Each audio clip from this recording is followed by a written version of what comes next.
St. John the 23rd was born in northern Italy near the city of Bergamo in 1881.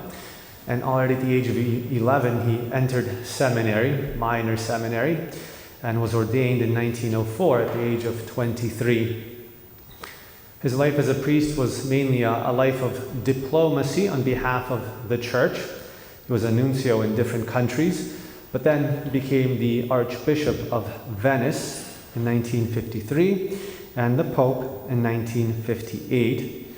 He was Pope for only a brief period of time because he became Pope at a very advanced age. He died in 1963 during the Second Vatican Council, which he had convened. St. John the 23rd was very devoted to Our Lady, and he loved the Rosary in particular. He wrote in one of his letters, "The Rosary, which in its entirety we never miss, even for a single day of the year, is the most fitting formula for praying and meditating." So he prayed the whole Rosary every single day. And he went on to also say in his personal journal, "My day must be one long prayer. Prayer is the breath of life, so I propose to recite all 15 decades of the Rosary every day, if possible in the chapel before the Blessed Sacrament." So he was faithful to his daily holy hour, to his Rosary, and that's how he did both. He spent his holy hour adoring our Lord in the Blessed Sacrament, meditating on his life by reciting all 15 decades of the Rosary. Now, because St. John the 23rd loved the Rosary so much, loved Our Lady of the Rosary, Our Lady of the Rosary used him to work a miracle, which was the miracle that led to his beatification in the year 2000. So, just briefly, the miracle itself. In 1962, there was an 18-year-old novice in the Daughters of Charity. Her name is Sister Catherine, who began to have serious problems with her health. She began to have pain and hemorrhages, was vomiting blood, but kept it concealed from her superiors, hoping that the problem would go away. The problem would come, would go. For several months she'd have peace, but then finally, the hemorrhaging became so bad, she became drained of all her energy and couldn't hide the problem anymore. Okay, so that's the beginning, that's the context of the situation. Her superiors, taking note of the problem, try to help her. Doctors are called in, she goes to hospitals, sees specialists, etc., etc.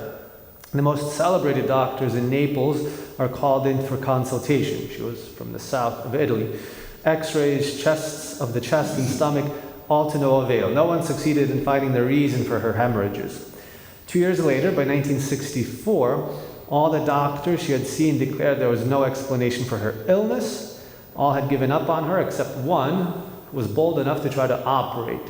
He had a bold Italian temperament and said, "I'll fix this problem." It was unlikely, however, that she was going to come out alive. She was hospitalized, underwent a difficult operation which lasted for 5 hours. It was found that the inside of her stomach was completely covered in these weird ulcers, and for that reason, almost her entire stomach had to be removed except for a little piece. Also, her pancreas and spleen were removed, and her esophagus was connected directly to her intestine as a last resort to save her life. Before the operation, Sister Catherine tells us, "I had prayed to Our Lady of the Rosary, to whom I was very devout. And the day after the operation, while I was thanking the Virgin for having come out through the operation at least alive, a sister from our congregation told me, 'Listen, it was actually Pope John the 23rd who saved you.'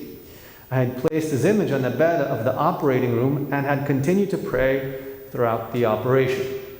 So this is 64. He had died a year before and died in the odor of sanctity, to use that expression. He was known as the good Pope, very, very well loved and very virtuous.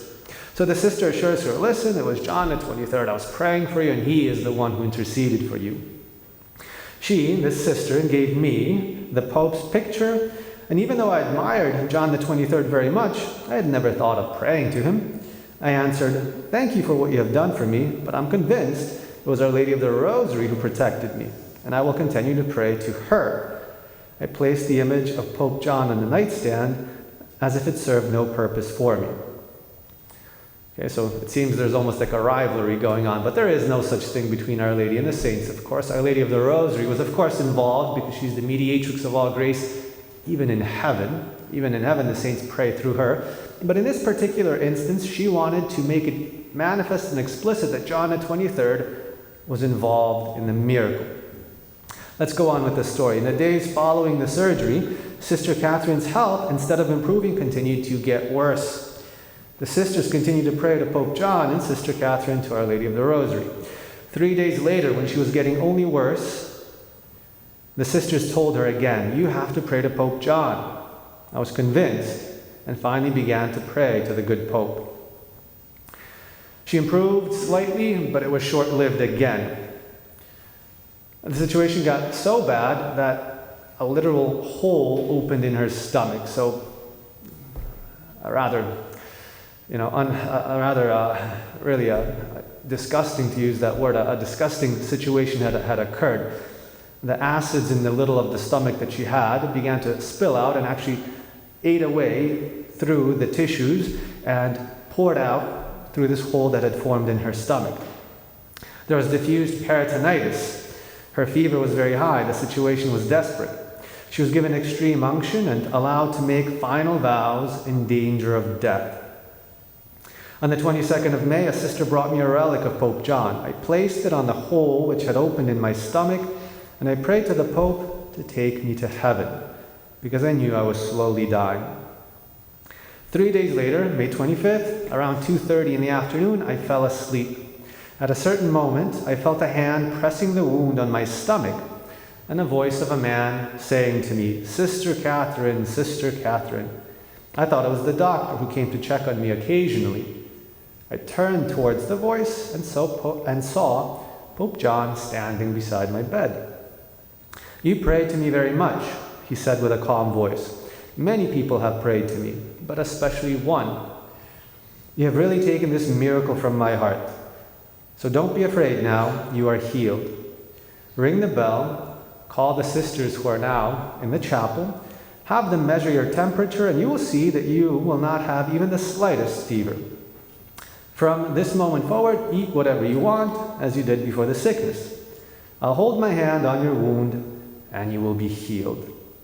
Go to your doctor, have him examine you, have some x-rays done, and have it all written down, because these things will be needed one day." In fact, they were. This well-documented miracle served as the miracle for his beatification.